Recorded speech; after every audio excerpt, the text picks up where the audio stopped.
नमस्कार विद्यार्थी मित्रांनो, वायसी एज्युकेशन महाराष्ट्र चॅनलमध्ये आपले सहर्ष स्वागत आहे। आज आपण इयत्ता 10वी विषय इतिहास व राज्यशास्त्र यामधील तिसरा धडा उपयोजित इतिहास यावरील स्वाध्याय उत्तरासहित पाहणार आहोत। प्रश्न क्रमांक पहिला, त्यातील अ दिलेल्या पर्यायांपैकी योग्य पर्याय निवडून विधाने पूर्ण करा। 1. जगातील सर्वात प्राचीन संग्रहालय टिंबटिंब या शहराचे उत्खनन करताना सापडले। पर्याय दिल्ली, हडप्पा, ऊर, कोलकाता। उत्तर पर्याय क्रमांक क, ऊर। जगातील सर्वात प्राचीन संग्रहालय ऊर या शहराचे उत्खनन करताना सापडले। 2. भारताचे राष्ट्रीय अभिलेखागार टिंबटिंब येथे आहे। पर्याय नवी दिल्ली, कोलकाता, मुंबई, चेन्नई। भारत देश स्वतंत्र झाल्यानंतर नवी दिल्ली येथे झालेला आहे आणि 1911 साली कोलकाता येथे अभिलेखागार होतं। आपण उत्तर लिहिताना नवी दिल्ली लिहायचे आहे। ब. पुढीलपैकी चुकीची जोडी ओळखून लिहा।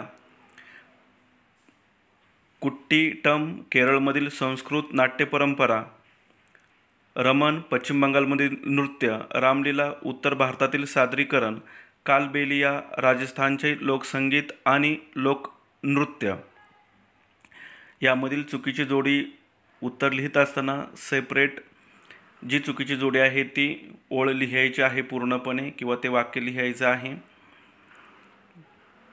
यामधील उत्तर रमण पश्चिम बंगालमधील नृत्य। उत्तर सेपरेट लिहून दाखवलेलं आहे खाली। चुकीची जोडी रमण पश्चिम बंगालमधील नृत्य। पुढील प्रश्न,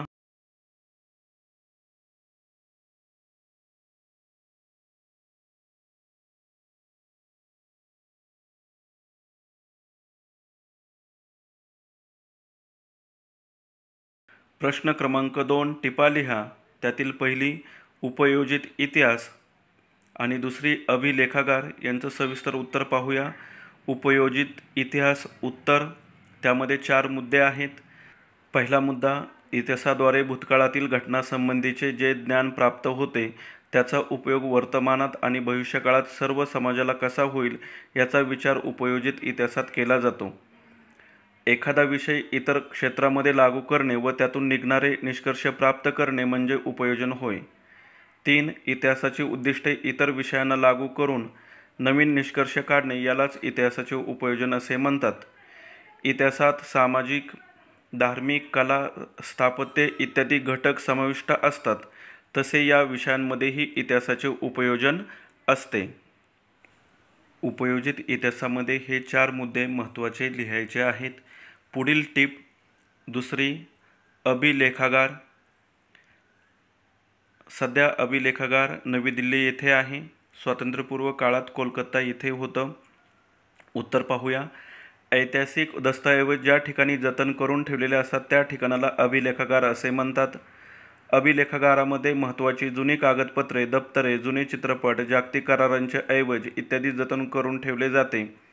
अभिलेखागारामुळे मूळ कागदपत्रांचे संदर्भ मिळतात, तत्कालीन ऐतिहासिक घटनांचा अभ्यास करता येतो। भारताचे दिल्ली येथील राष्ट्रीय अभिलेखागार हे आशिया खंडातील सर्वात मोठे अभिलेखागार आहे। भारतातील प्रत्येक राज्यांचे स्वतःचे स्वतंत्र अभिलेखागार आहे। पुढील प्रश्न क्रमांक 3, पुढील संकल्पना चित्र पूर्ण करा। सांस्कृतिक वारसा, मूर्त आणि अमूर्त। या संकल्पना चित्राचे उत्तर पाहू आपण।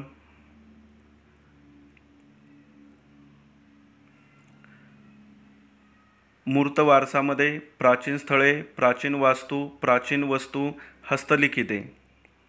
अमूर्त वारसामध्ये मौखिक परंपरा व ती उपयोगात आणली जाणारी भाषा, पारंपरिक ज्ञान, सण समारंभाच्या सामाजिक पद्धती व धार्मिक विधी, कला साजरी करण्याच्या पद्धती।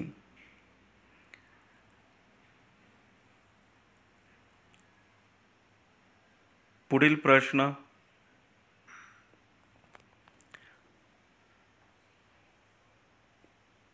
पुढील विधाने सहकारण स्पष्ट करा। त्यातील पहिला, तंत्रज्ञानाचा इतिहास अभ्यासावा लागतो। 2. जागतिक वारशांच्या पदास पात्र ठरणारी स्थळे, परंपरा यांची यादी युनेस्कोद्वारे जाहीर केली जाते। या दोन्ही प्रश्नांची उत्तरे आपण पाहूया. त्यातील पहिला, तंत्रज्ञानाचा इतिहास अभ्यासावा लागतो. उत्तर, लाखो वर्षाच्या वाटचालीत मानव प्रगतीच्या प्रत्येक टप्प्यात नवनवी कौशल्य अवगत करून गेला. दगडांपासून हत्यारे तयार करणे, शेतीचे तंत्र अशी वाटचाल करीत तो विज्ञान युगात आला. कृषी उत्पादन, वस्तूंचे उत्पादन, स्थापत्य, अभियांत्रिकी इत्यादींमध्ये बदल होत गेले. यांत्रिकीकरणामुळे उत्पादन वाढले. ही सर्व प्रगती समजून घेण्यासाठी आपल्याला तंत्रज्ञानाचा इतिहास अभ्यासावा लागतो. या प्रश्नामध्ये ही 4 महत्त्वाचे मुद्दे आहेत. दुसरे कारण, जागतिक वारशाच्या पदास पात्र ठरणारी स्थळे, परंपरा यांची यादी युनेस्कोद्वारे जाहीर केली जाते. उत्तर, पुढील मानवी पिढ्यांच्या हितासाठी आपल्या वारशांचे जतन होणे आवश्यक आहे. 2.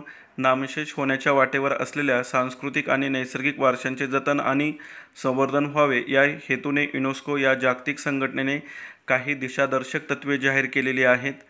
त्या दिशादर्शक तत्त्वांच्या आधाराने जागतिक वारशांच्या पदास पात्र ठरणारी स्थळे, परंपरा यांची यादी जाहीर केली जाते. पुढील प्रश्न क्रमांक 5. त्यातील पहिला, पुढील विषयांच्या संशोधनात इतिहासाची संशोधन पद्धती कशी उपयुक्त ठरेल ते स्पष्ट करा. त्यामध्ये 3 मुद्दे दिलेले आहेत. अ. विज्ञान, ब. कला, क. व्यवस्थापनशास्त्र. या प्रश्नाचे सविस्तर उत्तर आपण पाहूया.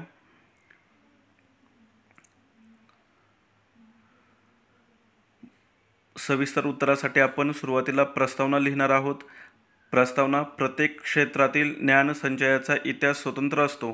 या ज्ञानसंचयाच्या आधारे प्रत्येक विषयाच्या प्रगतीची दिशा व वाटचाल निश्चित होते. या सर्व विषयातील संशोधनात इतिहासाची संशोधन पद्धती उपयुक्त ठरते ती पुढील प्रमाणे. अ. विज्ञान, मानवी गरजांची पूर्तता आणि जिज्ञासेचे समाधान करण्याच्या प्रयत्नातून अनेक वैज्ञानिक शोध लागतात. यामधील दुसरा मुद्दा, त्याआधी अस्तित्वात असलेल्या वैज्ञानिक ज्ञानाचा उपयोग केला जातो. 3. या शोधामागील कारण, परंपरा, कार्यक्रम आणि सिद्धांत यांचा अभ्यास केला जातो. विज्ञानाच्या इतिहासाचे ज्ञान प्रत्येक शोधाच्या वेळी उपयुक्त ठरते. ब. कला, कोणत्याही कलेचा विकास वैचारिक, भावनिक आणि सांस्कृतिक परंपरांच्या आधारित अभिव्यक्त होत असतो. या कलांचा अभ्यास करताना या सर्व परंपरांचा इतिहास समजून घ्यावा लागतो. 2. संबंधित कलाकृती कशी साकार झाली, त्यामागे निर्मात्याची कोणती मानसिकता होती, प्रचलित कलाशैली कोणत्या होत्या, या सर्व सांस्कृतिक इतिहासाचा अभ्यास महत्त्वाचा असतो. याच प्रश्नातील क. व्यवस्थापनशास्त्र याविषयी आपण मुद्दे पाहू. पहिला मुद्दा, उत्पादनाची संसाधने, मनुष्यबळ, उत्पादनाच्या विविध प्रक्रिया, बाजार व विक्री या सर्व ठिकाणी व्यवस्थापनशास्त्राची आवश्यकता असते. 2. वेगवेगळ्या सामाजिक आणि आर्थिक संघटनांद्वारे हे व्यवहार चालू असतात. 3. या सर्व व्यवस्थापनामध्ये सुधारणा करणे, त्यांचा अभ्यास करणे, व्यवस्थापन सुलभ करणे यासाठी भूतकालीन यंत्रणांचा अभ्यास करणे आवश्यक असते. त्यात त्यांचा इतिहास समजून घेण्याची गरज असते. पुढील प्रश्न दुसरा,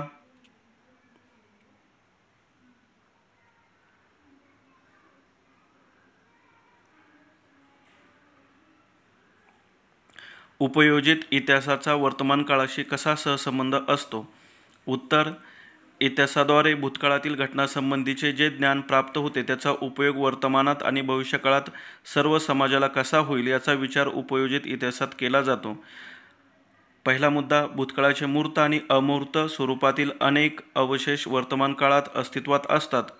त्यांच्याबद्दल आपल्या मनात कुतूहल असते, आत्मीयता असते. 2. त्यांच्या अस्तित्वाचा इतिहास आपल्याला समजावून घ्यावासा वाटतो, कारण ते आपल्या पूर्वजांनी निर्माण केलेल्या कलाकृतीचे, परंपरांचे अवशेष असतात. 3. तो आपला सांस्कृतिक वारसा असतो, ती आपली ओळख असते. त्यांच्या इतिहासाचे ज्ञान आपल्याला आपल्या उगमाकडे घेऊन जाणारे असते. त्यामुळं उपयोजित इतिहास हा खूप महत्त्वाचा असतो. पुढील प्रश्न 3. इतिहासाच्या साधनांचे जतन व्हावे यासाठी किमान 10 उपाय सुचवा. उत्तर इतिहासाच्या साधनांची लिखित, भौतिक आणि मौखिक साधने यांचा समावेश होतो. या साधनांचे वेगळ्या पद्धतीने जतन करावे लागते. त्यासाठी पुढील उपाययोजना कराव्यात. 1. किल्ले, स्मारके, राजवाडी अशा ऐतिहासिक वास्तूंची नियमित डागडुजी केली पाहिजे.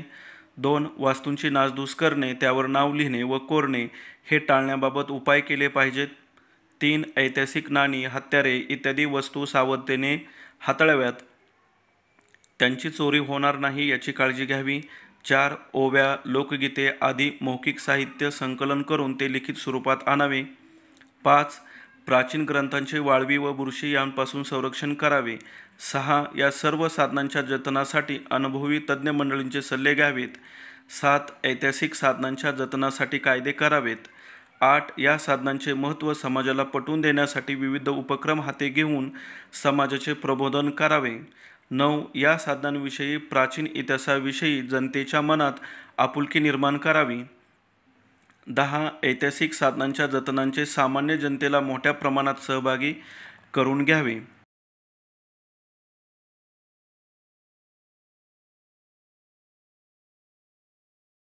या प्रश्नातील चौथा आकडा. नैसर्गिक आणि सांस्कृतिक वारसा जतन करण्याच्या प्रकल्पातून कोणत्या गोष्टी साध्य होतात? उत्तर नैसर्गिक आणि सांस्कृतिक वारसा जतन करण्याच्या प्रकल्पातून पुढील गोष्टी साध्य होतात. 1. प्रकल्पाअंतर्गत वारसास्थळांचे मूळ स्वरूप न बदलता जतन आणि संवर्धनाची कामे करणे शक्य होते. 2. स्थानिक समाजाची घडण आणि मानसिकता, त्यांच्यापुढे असणारी वर्तमानातील विविध आव्हाने, स्थानिक लोकांच्या अपेक्षा यांचा आढावा घेता येतो. तिसरा मुद्दा पाहू.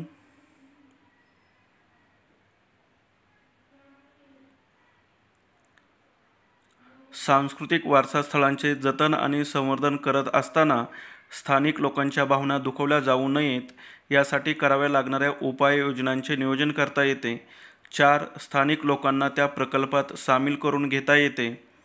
अशा प्रकारे या धड्याचा संपूर्ण स्वाध्याय पूर्ण झालेला आहे. धन्यवाद. जर तुम्हाला हा व्हिडिओ आवडला असेल तर प्लीज लाईक करा, शेअर करा आणि आपल्या चॅनलला सबस्क्राईब करा, जेणेकरून पुढील सर्व व्हिडिओचे अपडेट तुम्हाला वेळेवर मिळतील.